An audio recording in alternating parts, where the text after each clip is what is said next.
The good thing is that it's a unanimous decision of the Supreme Court, and the learned judges have gone through every pro and con of the issue, and they have delivered a considered learned judgment, which is in consonance with the constitution and the law of the country, and every one of us has to respect the judgment.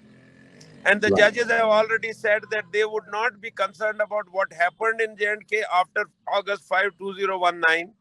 That would not be development, and other issues would not be considered. They were only going into the legality and the constitutionality of the presidential order, and whether Article 370 could be abrogated in absence of a constituent assembly.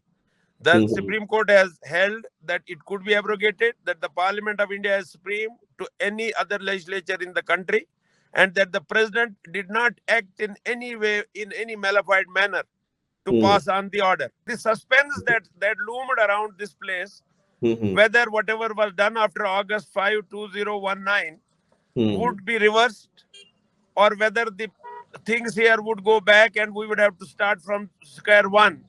That suspense is over. Now politics can continue at its own place. Everybody would be happy if terrorism is wiped out. But such things are, mind you, such things are easier said than done.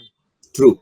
You don't wipe out. See, if a gun enters a society, it doesn't happen overnight that you hear the last rattle. It's just 2 days before they shot a innocent police constable. I know. When he was going home after the duties. And then, when gun enters into a society, it becomes a criminalization also takes place. Gun is not only used for separatism, gun is also used to settle personal scores. True. So we can't wait for the last gun to be silenced and then say Kashmir would be integrated with India. The integration is a process which is to continue, which has continued and is now completed. And silencing of the last gun is a security issue for which our security agencies are competent enough to deal with. Right. And this issue should be left to them.